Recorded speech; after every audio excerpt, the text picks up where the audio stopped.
Here we go. Got a clap. Hi, Ash. Hi. Hi, how's it going? I'm all right. Yeah. Thanks. So I thought it'd be nice if we talked a bit about sound. Yeah. You like sound. I like sound. Yeah. You're an expert in sound, professional soundist. I wouldn't say that, but So why don't you tell me what you do, sound related? so at the moment I work for Midas. I'm a team lead for the embedded software team in Manchester. So we work on Midas consoles, I/O boxes, anything Midas really. Does that include the Behringer stuff that's got the Midas label on it? So we work with the guys at Behringer, and yeah, we sort of share knowledge with the guys at Behringer in Germany. Do they share their knowledge with you? Yeah, absolutely, yeah. But in terms of my team, we've basically been working on the HD platform, the HD96. And what's the new one called? So the Air is out now. So yeah, that's the current. And when did you start getting into sound? What age were you when I discovered sound? Got into sound sort of accidentally at secondary school. So I was probably year 8, whatever age that is. So year 9 you leave school? Year 11? So year 11, and that's 16. Yeah. So 15, 14, 13? Something like that. Okay. Yeah. I started doing helping out with lighting for theatre shows at school. Lighting, Light set up done. And actually found what the sound guy was doing a lot more interesting than what the lighting was, because it was mostly Shakespeare and not very exciting.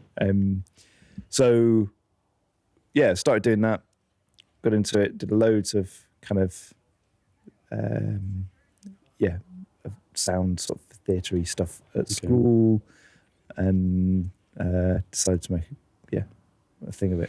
So did you do music at GCSE? Did they have like a music tech thing at your school? Yeah, so I did music at GCSE. I then decided I definitely wanted to do music tech at A level. So that was, I sort of didn't care what other A levels I did. What other A levels did you do? I chose, what did I do? Biology, psychology, right, and there's another one. Because I just business studies or something like that. GCSEs and just went straight to do a BTEC at college. Right. So I just did a music tech. Yeah. BTEC, basically a national diploma. Yeah. So I didn't have any other subjects. Yeah. Yeah. So I chose a sixth form because there was a choice of sixth form where there wasn't one at my secondary school. So I chose one specifically because it did music tech, basically. And did the A level, which actually I found really interesting. How involved was the A level music tech? It's so the A level music tech that I did. There was virtually no live sound involved with it. It was very much so. There was sort of two halves to it, and it's probably changed since. I honestly don't know, but there were two halves to it. Half of it was like the history of music technology, which actually was really interesting, and then the other half was basically like Cubase. Right. So it was write this song in MIDI in Cubase, and do a recording. There was that kind of thing. Yeah, I'm pretty sure in my music tech degree we did a track in Reason or something. Reason 3. Yeah. Hit tab and it swizzles around, and then you have the cables that jiggle. I love that. I'm pretty sure my first audio recorder was Audacity, and I think it came free on a CD with like serial. Like a serial box, you could get it, and I think Fruity Loops was also free at one point as well. FL Studio was free on like every version of whatever it was, Music Tech Mag or Sound on Sound or whatever, wasn't it? Like for ages.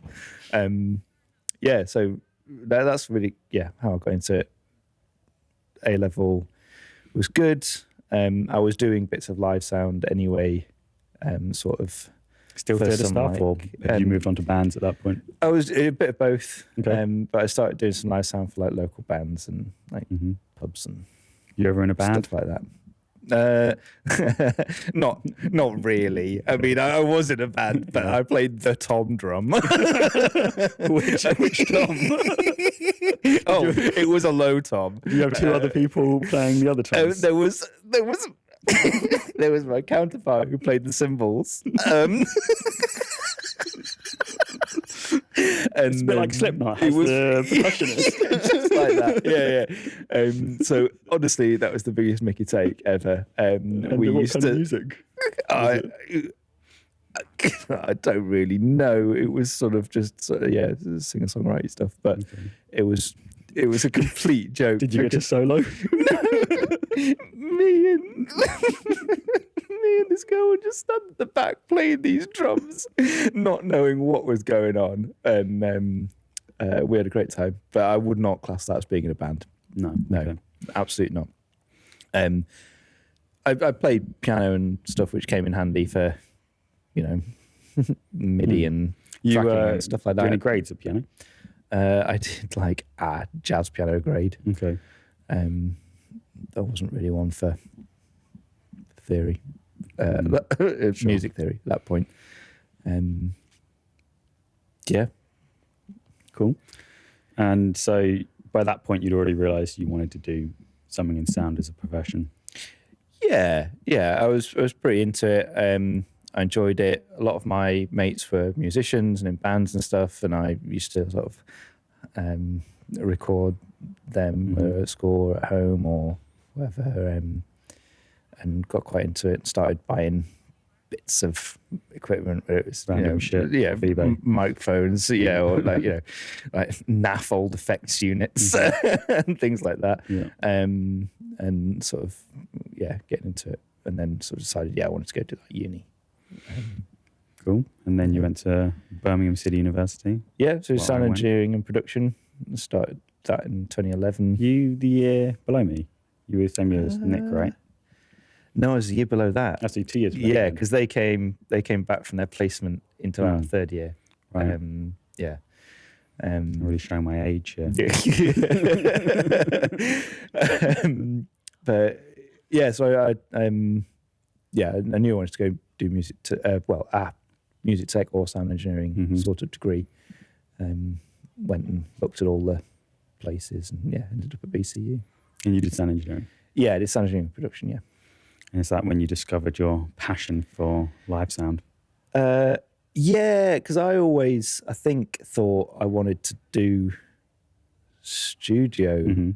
I think probably like quite a lot of people do, actually, coming out of music tech courses and things.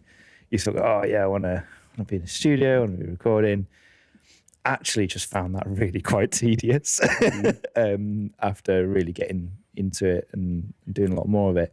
But the live sound stuff really appealed to me because it's new every time and there's plenty of scope for stuff to go wrong. I definitely think there's a certain mentality for people that have a passion for live sound. It takes a certain type of person. It's a different mindset to a studio person. It's a completely different mindset to a studio person. And some people do both amazingly well. And that I really respect it when you get, studio guys going out and doing the live side, and doing the full thing with a band, doing the studio and the live stuff. Because it is two really quite different disciplines. And being able to switch and adapt and put a different hat on is very impressive when people can do that. So you were involved with the Live Sound Society at the uni, right? Yeah. So I think I was involved with setting that up. I think the sort of idea was floating around for a little while, and then we sort of started running with that. Was there a society before your year? So you were the first year to set up the society? I think so, yeah. I think it had been talked about in the year above us. Right. And then sort of the idea came down to us, and they were looking for people to actually get it off the ground. So it was like you, Jamie, Casper. Yeah. I mean, a whole bunch of people over the years have been involved with keeping that running. And it's still going? And it's really nice to see that, because it's, one of the hardest things with live sound is getting the experience. Yeah, and that's what you need to get into the industry. Yeah, exactly. Because you can learn all the theory studio in the classroom. stuff. You can book out the studios, you get a band, you can go in and you can do it. There isn't so much a barrier there. But going out and doing live sound, you've got to go out and do it. Like there's only so much you can get by setting up in a tutorial or sort of running through stuff or playing around with offline editors for consoles and all this kind of stuff. All valuable, but experience. Nothing beats the real deal. Exactly. And the stress that comes with having an audience there waiting for the band to come on. And things go wrong that you just can't replicate in a classroom. Exactly. Things that you couldn't comprehend going wrong. Yeah. I mean, every gig, something's going to go wrong. Like, and it doesn't have to be a big thing, but like, a cable's going to break somewhere. Like all these, they're such big temporary systems that you throw up quickly and in a field. Yeah, in a field, and it's probably been put away badly, and things are going to go wrong at some point. It's inevitable. So just being able to have the experience and go, you know what, we'll sort that and fix it. So, how did you get involved with Midas? Did you do a placement? With them or no? Actually, Midas did do a lot of placements, but I didn't. I just sort of powered through uni, because at that point I hadn't really considered working for a company in that way. But at the time I was looking for placements, I was thinking I want to do live sound. And I then decided I was going to struggle to afford to do a placement in live sound. So I didn't do one. Which in some ways I regret. I think it would have been a great experience to do. And loads of people have come through and done placements with us have done incredibly well and got an awful lot out of it. So I think I would encourage people doing placements, even though I didn't do one. Yeah, I see like a real change in people when they come back after placements. Yeah. They're just more mature. They've got more drive. They're just more focused on what they want from the degree. I think having that sort of being thrown into a professional setting where you do just have to get stuff sorted or, get to grips with stuff. You have responsibility, which you don't necessarily have when you're just doing a degree and showing up to classes. Yeah, exactly. Yeah, I think it's a really valuable thing to do. So, I mean, I was working during my third year and stuff, and I didn't sort of, struggled to see how I'd be able to do a placement, so I didn't. But so basically, I just applied to the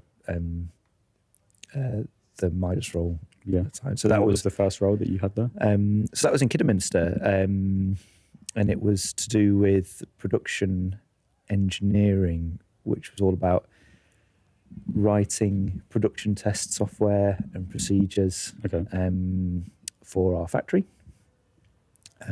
So when a new product comes along, getting it to a point where we can test everything in that product and make sure that what's going through the factory is fully functional and tested and working. So it's all about quality control and production testing.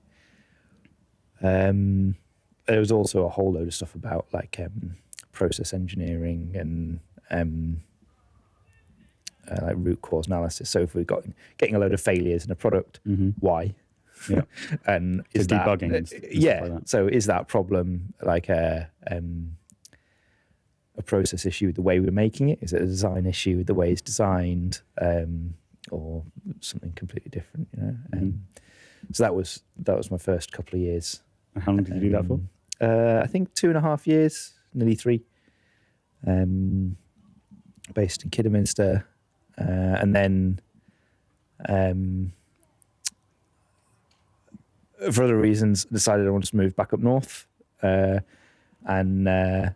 luckily there was a role available up in the Manchester office in R&D, in software development. Now, in terms of learning software and coding and things like that, how much of that had you learned from doing the role at Midas versus how much did you already have prior to going into that role? It was a real mix, actually. So towards my third year, I'd sort of decided that, okay, I'm probably not going to go into live sound. Or I was trying to like hedge my bets a bit. I wasn't quite sure whether to go fully down the live sound route. So I made my final year project be quite a sort of code heavy. Electronics and code heavy. So it was embedded like a microcontroller project, basically, written in C, which I already knew a bit about. I'd sort of played around with it, but not really done a proper project in it. So I sort of used that as a way to learn it, because I was like, well, I've got to learn it because it's tied to my final year project, right? You get a good mark? Yeah, I got first. Who's your supervisor? Yeah. That's actually a tricky question. My supervisor ended up being quite ill, but I think it was eventually marked by like Leo and Izzy. I think. Okay. I think it makes was sense. A combined thing. Yeah. Yeah. But so I kind of hedged my bets there. Learned some of the coding, and that was enough to get a foot in the door doing the quality. The production stuff. Yeah. And that then led to me learning a whole load more. That was very much learning on the job. A lot of that was Python, actually, but there was some C++. But it's one of those where I think, in terms of software, you can sort of get away with learning any language because so much of it is about concepts and sort of like common idioms and the way that you do things. Especially with something like ChatGPT now, if you just know coding basics, like you know the structure of the data and what you want to do with it, then you can just ask the computer how to do that. But you need to understand like looping through data and different variable types and things like that. Without knowing that, it's not that useful to you. You actually want to know. You have to be able to tell the AI what it is that you want to do in a way that makes sense to a coder. Yeah, exactly. Yeah, I mean, once you know the core concepts and you understand data types, exactly like you say, and what you need to do. So much of that is transferable between languages. And you're always going to have to learn the syntax. The syntax, or like the standard library for that language, or like the sort of the way it's done for that language. Yeah. But every language has a for loop and an if statement. Exactly. And a lot of that just becomes once you know what you need to do, the rest kind of becomes irrelevant because it's very quick to just look at the reference and go, oh, it's that. That's what I need to do. Oh, that's how I do that.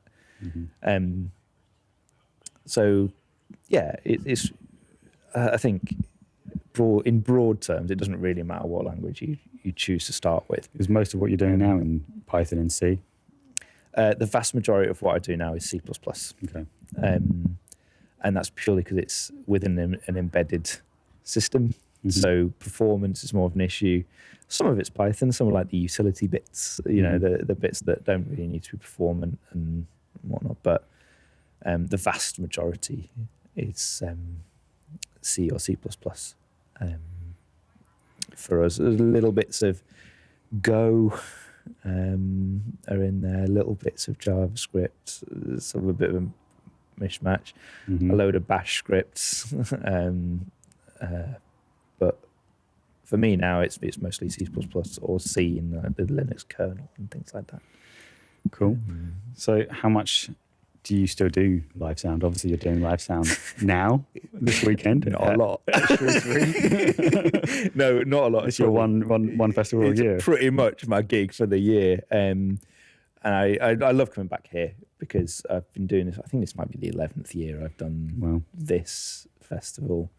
I'm lucky enough to I started doing the Sabrina stage, which is like, I guess, the third stage, back when I was in in uni, when we set up the Live Sound Society, so 2012, something like that.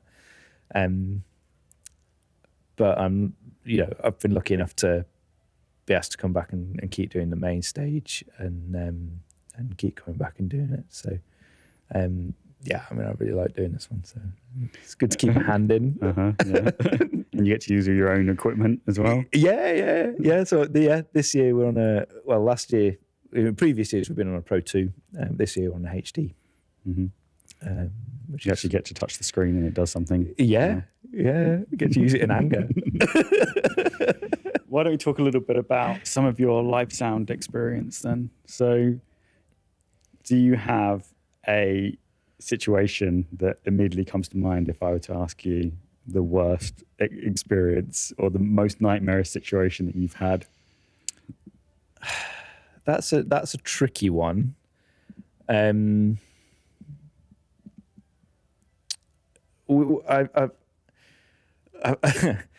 one absolute meltdown here of a stage that I was involved with. Not here. Okay. No, I'm not going to say where it was. Where just everything went wrong. There really wasn't. It was an outdoor stage, but the money hadn't been put into it being an outdoor stage. So it was like it's tipping down with rain. It was leaky. It just everything went wrong. And what was your role on that gig? Mons, front of house. We were providing audio for like 3 stages at that thing, and I was like looking after the whole lot. It was an absolute nightmare. There was rain pouring through the roof of the stage, and I had to pull the plug like mid gig, which didn't go down well. But safety is one of them things, isn't it? It's like if you've got a crew there that you're responsible for, you have to make sure they don't get electrocuted, don't you? I guess and then we moved everything. we moved everything into a marquee. Okay. That was being powered by a fire engine full of batteries and solar panels, because it was the green stage. Right. And I sort of said, I don't know if this is going to work. I think there might not be quite enough power. Yeah. And it was like, no, it's all fine. It's all fine. So we did that. And every time the kick drum went, all the festoon lights you could see like dimming. It's an absolute nightmare. Switch the lights off. And then all of a sudden, the whole thing went pitch black and the sound cut out. Oh. And I was like, oh no.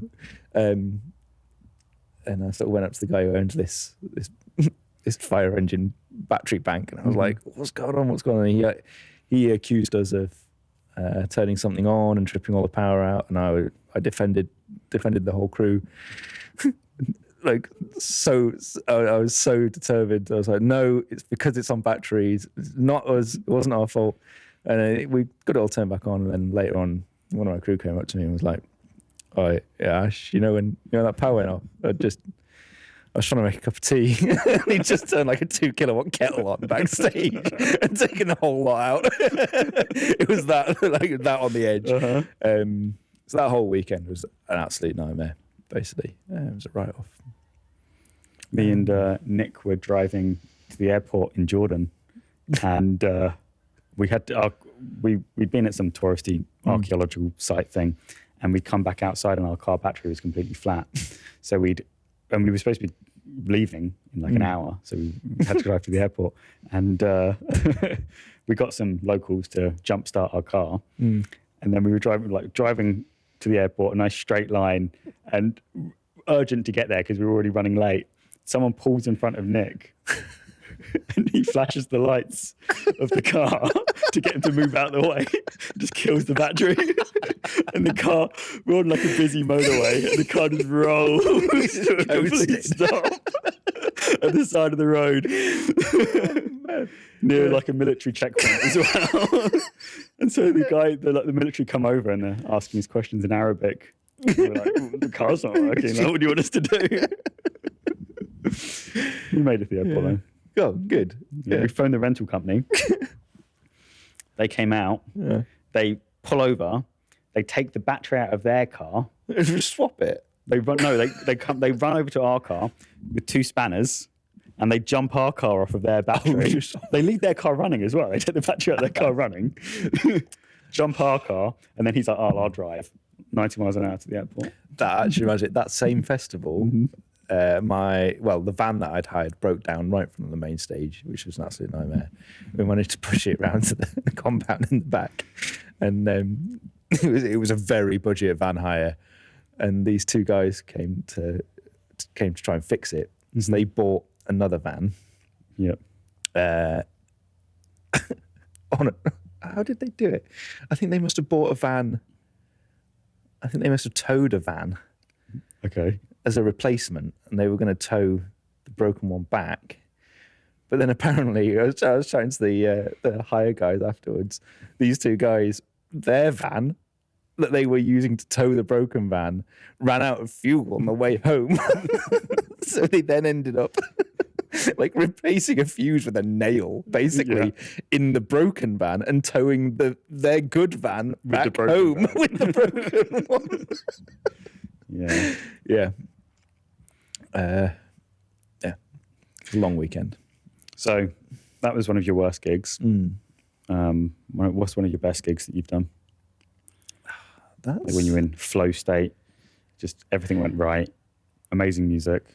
That's a really hard question, actually.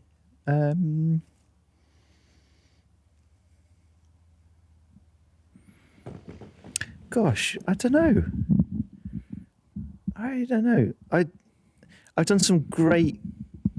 There's been some great acts here, actually, that I've just. Oh, you did Lady enjoyed. Smith. That was really good. Yeah. The John Martin project a couple of years ago here, they just did like the whole of, just a whole load of John Martin's back catalogue, like basically the whole of Solid Air. And I mean, it helped that I love that album. Mm-hmm. So I was just getting to mix. And you were on Mons? I was on Mons, yeah. But I just got to mix, one of my favourite albums. That's cool. That was fun. I think for me, a lot of the time, it's down to the people in the band, especially on monitors. Like, it really, it's a joy on monitors to work with a band that are nice, yeah, and also just, they know what they want. They work with you to get that. They'll tell you what's wrong, what's good, and that for me is like just a really good gig. If everyone leaves happy, it kind of the music itself, has, I guess, a bit less of an impact. If it's a good band and everyone's having a good time, that's. Mm-hmm. And you're part of that as well. You're part of everyone having a nice time. Well, yeah, it's that. I think really that's what a monitor engineer is there for, isn't it? It's to make sure the band's happy. And if you can be as transparent, no obstacles for the band to perform. Yeah, exactly. They play better. They're happier. Yeah, and it feeds into the music, and then the crowd gets a better experience. Yeah. So you're like the most important person, basically. Yeah. Well, now you've said it.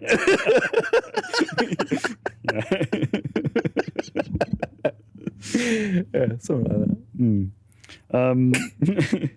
So, do you have any interesting stories, funny instruments you've mic'd up, funny situations that you've encountered in your time? The weirdest instrument was like this. I don't know if it's still on. There's this experimental music festival called Sin Eater. It's like in the Shropshire Hills somewhere, in a beautiful location. You had to take the van across like a ford, like a river crossing. Yeah. to get onto the site, which is a bit dodgy in like a very heavily loaded Luton van. Yeah. But yeah, and it was a bit out there, the music. It wasn't really my thing, to be honest. Jam. But yeah, there was one guy who came up to me and he was like, sorry mate, I don't want to be a diva, but can I get a microphone for my coffee grinder? Mm-hmm. And he had this like whole array of like sort of percussion and stuff, and just this coffee grinder on the end. And he really wanted like electronic or mechanical? Oh, mechanical, of course. Yeah. Yeah, that's probably the weirdest instrument. How did it sound? I have no idea. I couldn't really hear it. I it's getting towards the end of the weekend, and I was quite tired. I sort of just pointed a microphone at it and went, there you go. More importantly, what microphone did you use? 57? It was probably a 57. I see. I don't think there was a lot of effort going into that coffee grinder miking, to be honest. It was drowned out by the rest of the wine noise. Well, there was random shit that was going on at the same time. You really couldn't pick it out in the mix. So. Well, that's the fault of the front of house engineer. Yeah, well, yeah. Probably need a bit more 2K. Yeah, it was, yeah.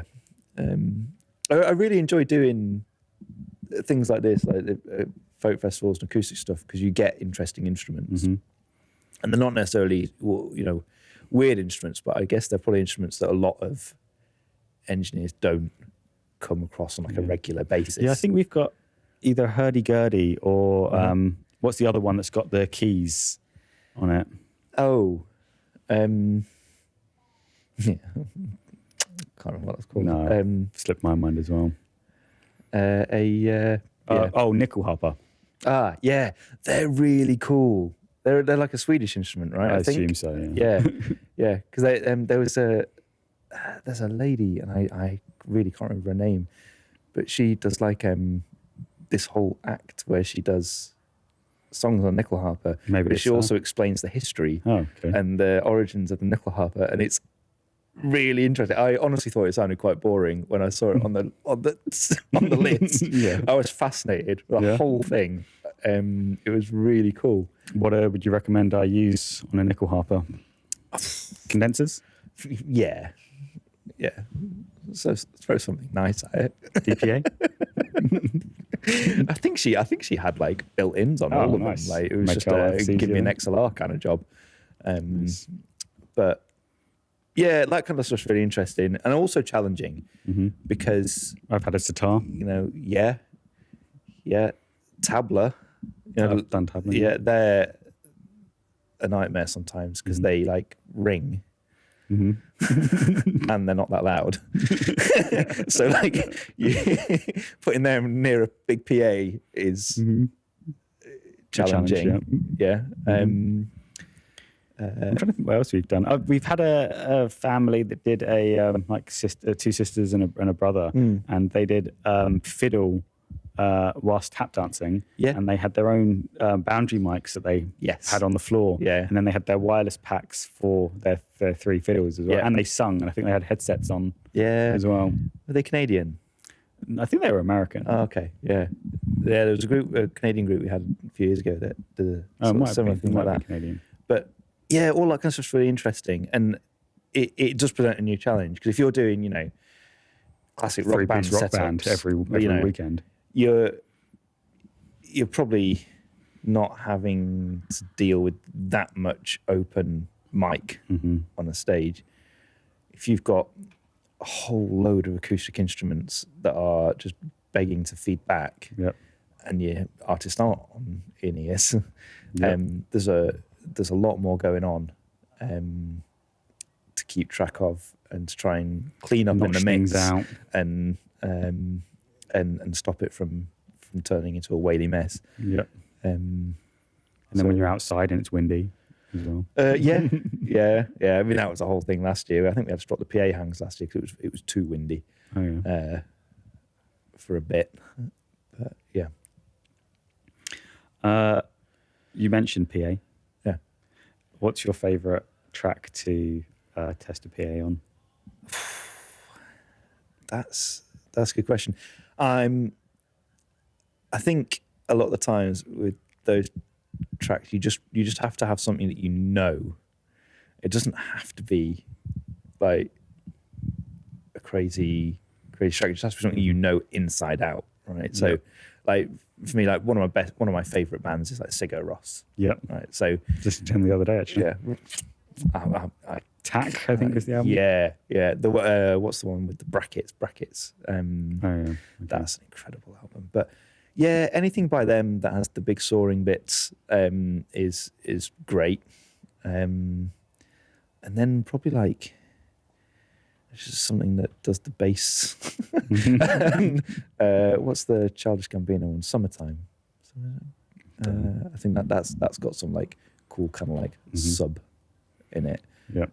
So if I want to like hear the low end, then that's a cool one. But yeah, other than that, just anything you know really well, I think is great. For me, it's got to be The Chain. Ooh, yeah, it's a classic one. I usually just play that first thing in the morning here. Yeah, yeah. I think I don't know what else. I had a bunch of like Goldfrapp tracks that I used to use an awful lot. Off like I can't remember what the album is. Is it called A&E or is A&E on the album? I wouldn't go to know. It's one of those. That album was really cool for sort of checking everything out. Mm-hmm. Yeah. What's just a track that just sounds incredible on a huge system? Because I'm sure you've been in front of some pretty big systems in your time. I mean, anything. I mean, The Prodigy. Mm-hmm. Because I mean, the nice thing about a huge system is because you just feel the bass in your chest, don't you? Like it just makes you feel it wobble. Yeah. So yeah, I mean, it's got to be something about The Prodigy, I think. I was at a festival once and they had a huge stack of Function One. Yeah. And I had my back to it, and the kick drum was like being kicked in the back. Yeah. I was like, oh, yeah, every time. It's either that or some like, I mean, I can't think of a track, but just like some good dub kind of with some low end in it, like some Lee Scratch Perry or something. Yeah, exactly. We haven't really talked much about gear. I don't know how much of a gear kind of a guy you are. Obviously, I talk about microphones quite a lot. Right. I've got some papers on mics, best mic for this, best mic for snare drum. Yeah. You got any go-tos, any secret tips or tricks or anything that you do out of the ordinary? I don't know, really. I mean, I guess you don't really have much say when you're on Mons, do you? Well, you get quite a lot of say, but usually it's dictated by whatever's in the mic pack that you that you're working out of. Yeah. Right. So, I in terms of I think my favourite mic's probably quite a boring one, like the 421, MD 421. MD 421. Yeah. I mean, it's just good. Have you seen the little compact one? No. No, they've got it without the filter, and it's just a little half size. Like a stubby one. Yeah, that's cool. Yeah, just for Toms. Yeah. I haven't kept up with like mics and gear really. Right. Just other desks. than consoles. Yeah, like that's your thing. Yeah. So. What's your favourite console then? Yeah. Maybe? Oof, well, I mean, I think I'd probably have to say obviously the HD96. Yamaha. I loved the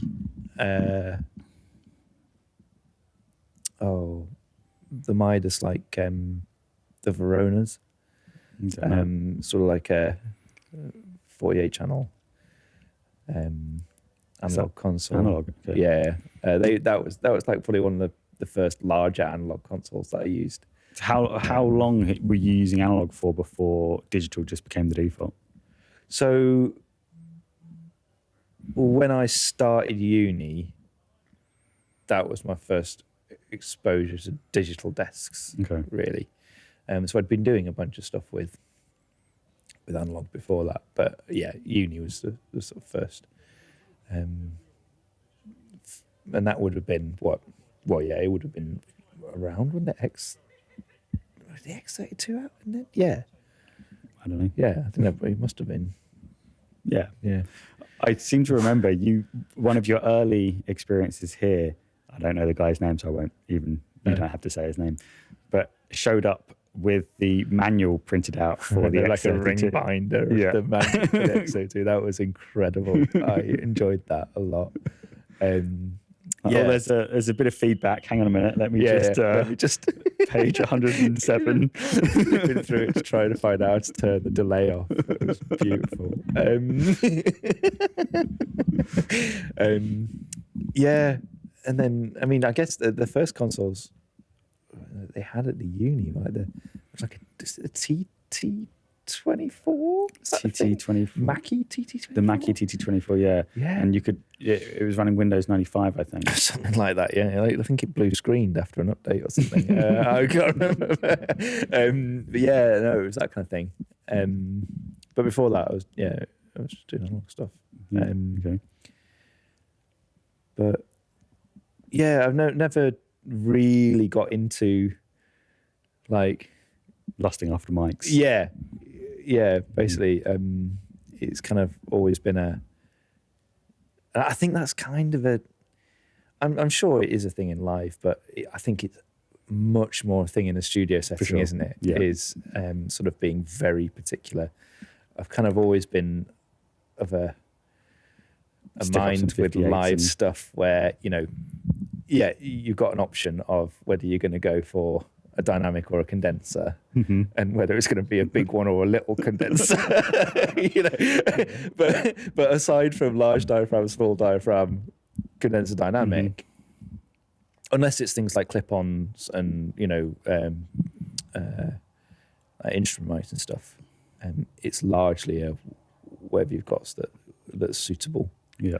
And there's all the common ones that you'll find in the vast majority of mic packs, but I've never been one for nitpicking on detail. One of the reasons is in studio you've got the ability to do it again, so you can change out a mic if you don't like it. Whereas if you put up a mic, and if you only have 7 mics to use in a box and you use them all, that's your sound. That's what you're going to be working with. Yeah. Whereas in studio you can let's move the singer to the other end of the room.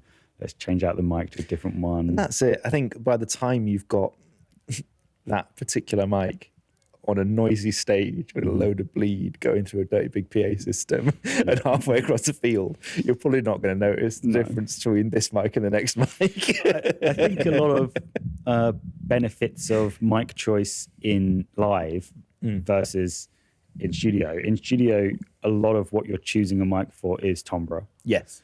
Whereas in live, you're choosing it a lot based on off-axis ejection. Yeah. Rejection pattern is a major factor in choosing which mic you're going to use. For sure. Yeah, absolutely. Which is why you never, or very rarely, find a large diaphragm condenser on there. You ever seen that on a stage? I've seen people try and do it. Yeah. we didn't bring any with us this week. No, I don't think we have any. I've seen people try and do it at things like this, actually, at folk festivals, right? Where you will get a 4-piece bluegrass kind of banjos and vocals thing stood around one mic, and they want to do it sort of naturally, sort of stepping close to the mic for solos and and trying to balance themselves, which is fine until they ask for monitors. So sometimes they're just like, no, we're not going to use monitors. And that's fine. If you want to do it acoustically, it's fine. But as soon as you try and add monitors into that mix, with an Omni mic, it's a no-go. Yeah. So that's a tough one on a bigger stage because it just gets lost. I can't remember what we brought. I think we just got a pair of 451s. Oh no, we bought NT5s. Right, a pair of NT5s. Which are they're good studio mics as well. Yeah. So I don't even know if I think we've got one band with a drum kit. Yeah. So they might see some action. Yeah. Who knows? I think we've just got we've probably got a Sennheiser drum pack. And just roll with that. Anything else you want to talk about? We didn't talk about funny sleeping arrangements. Funny sleeping arrangements. I don't know if Didn't you say you slept under a stage? Oh, we used to sleep on the stage. I'm sure you said you slept under a stage once. Or was it someone else? Was it Casper? Oh, I don't know. Jamie? Oh, I think Jamie might have. Oh, yeah, okay. I mean, we used to. There's a few festivals we used to do that didn't. They were on the budget end. Yeah. They didn't really have overnight security, which, yeah, it didn't feel great. So we used to just pop up tents and stick them on the stage. Okay. Like the ones you have at the beach? Yeah, just like that. Yeah. Ones that you don't need to nail down. Which is fine until you sort of end up popping out your tent in your boxes and you've slept in and the first band's there waiting to load it in. You got to keep track of the time a little bit more. That was the story. Yeah. I'm not going to say who that was.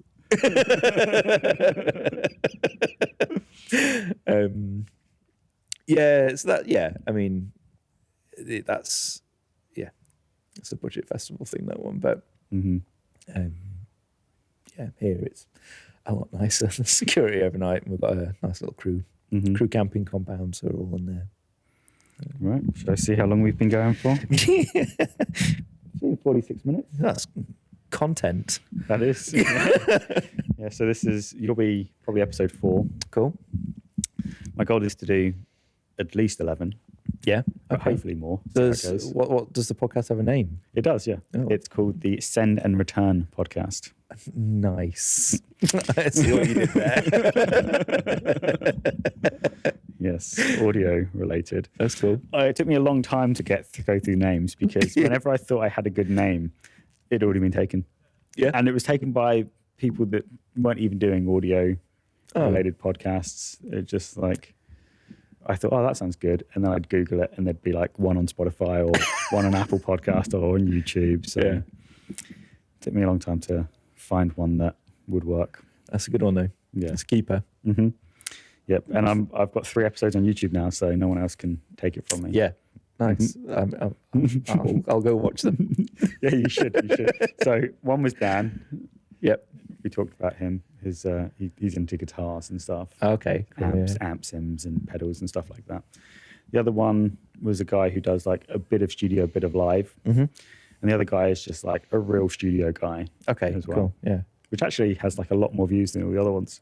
So interesting. maybe he's more popular than I realized when I was talking to him.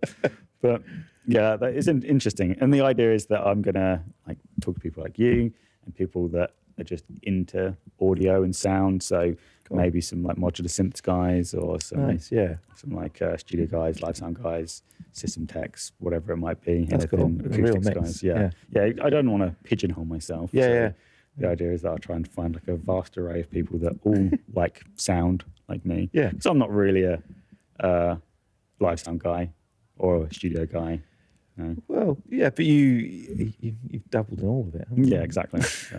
Yeah. I know enough about sound that I can have a conversation with anybody else who does something specific in sound. Yeah. I could talk to an acoustics guy. I know enough about room modes to hold a conversation. I know nothing about room modes. You don't need to when you're doing ones. Everybody's got in-ears in, so what does it matter? Yeah, so anyway... That's the goal, really. That's and then, be the next Joe Rogan. Yeah, well, baby steps. One podcast at a time is the idea. Well, anyway, unless you don't want to say anything else, then like one of these. It's all good. Thank you. Thank you for coming on the show. No problem. Yeah, no worries. It's a pleasure. Cheers. We'll wrap up.